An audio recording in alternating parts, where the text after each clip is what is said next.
Hey everyone, I'm Rory and I've got a little bit of a different video for you today. Our microwave recently stopped working and I'm gonna try to save 120 bucks by replacing it myself.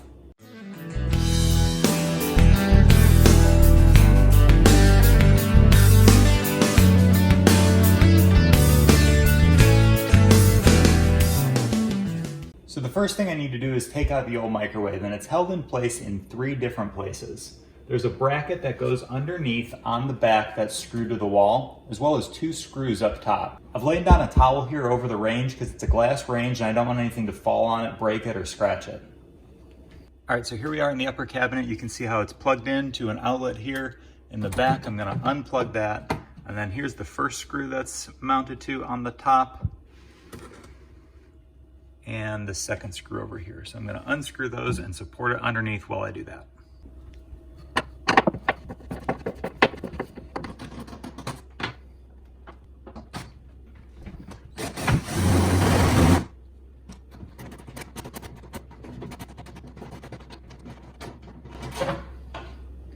Okay, so you can see how long these screws are. They come right out, and I'm supporting the microwave underneath while those 2 screws come out. And down comes the cord, and it's still supported on that back bracket pretty well, and so you can lean in and out without having to put too much effort. And you just lift it up off that back bracket. And now it's out. Okay, and so here you can see a little bit more how this bracket works. It's got these clips. Looks like 4 of them here along the back, and it's screwed to the wall into the studs, maybe using some toggle bolts as well. And we're gonna take that off and start fresh. And here's the upper cabinet with those 2 mounting screws on top taken off, and then a hole for the plug as well. This is a recirculating microwave, so it does not go up into a duct and out of the house. It basically just takes whatever's coming off the range and circulates it back into the house by blowing it up here.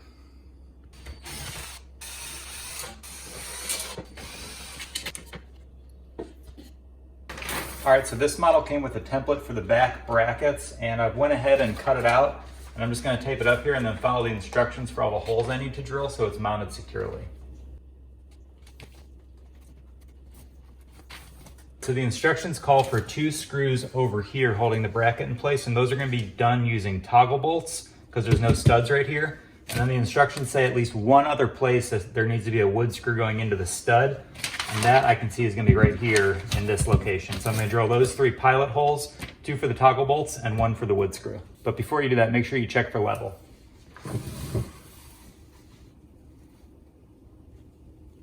Here's a little trick too to minimize dust when you're drilling through drywall, is to tape up a little baggie here, and that's going to catch all the dust when it falls in there. And since these toggle bolts use a really large bit, I'm going to go ahead and just mark this and then take it down so it's not drilling through all that paper.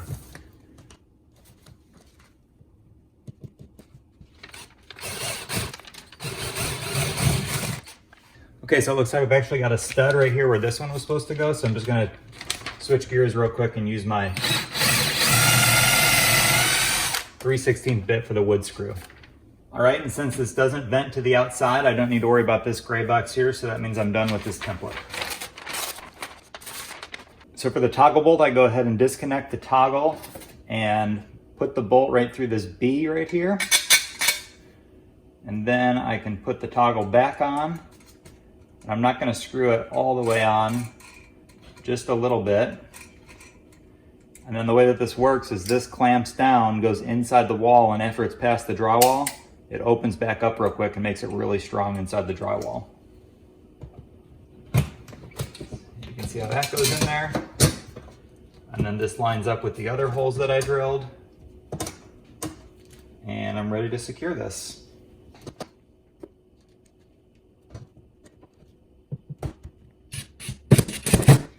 I'm not going to drill it all the way home yet, just to make sure I've got it all lined up appropriately.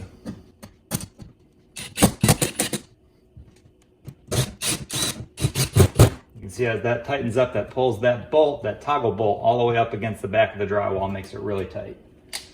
Maybe even just a little bit too tight. Okay, this is a good time to recheck for level.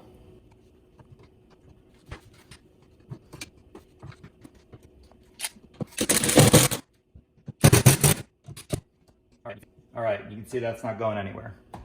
So just like the back wall where a template came with it to show me where to mount the bracket, there is a template for the top of this cabinet as well. So I'm going to tape that up and drill the holes that I need to drill.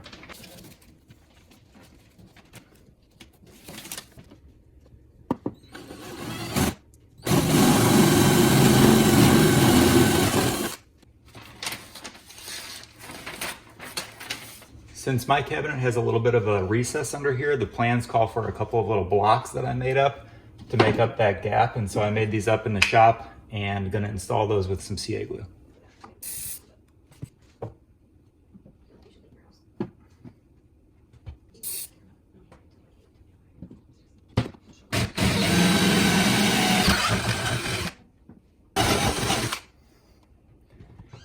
I've got these two holes drilled. I'm going to use the same hole for the power cord that was in the previous installation, just so I don't make too many holes in the bottom of this cabinet. I'm going to take the new screws for mounting it through the top, and I'm going to put them up here so they're handy. And I'm going to get the new microwave and get it installed.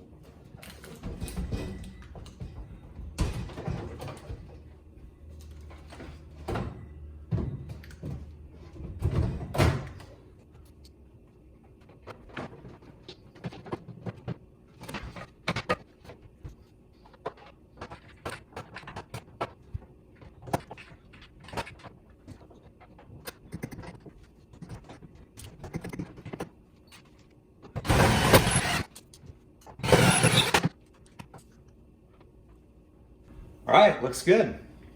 So I got the microwave plugged in. You can see it is working, and these bolts are secured through the top here. And you can see these old holes from where the old mounting bracket was, but we're gonna cover that up and get this thing all put back together. All right, thank you so much for following along. I hope you found this video helpful. If you're in the market for a new microwave like this one, hopefully this could save you a little bit of money. Like I said at the beginning, this is usually a woodworking channel, but I do a ton of other DIY projects. So if you're interested in stuff like that, hit the subscribe button and follow me along on my journey. Also, let me know in the comments if you have any questions or saw anything that I should have done differently. And thank you all so much for watching. I hope you have a great day.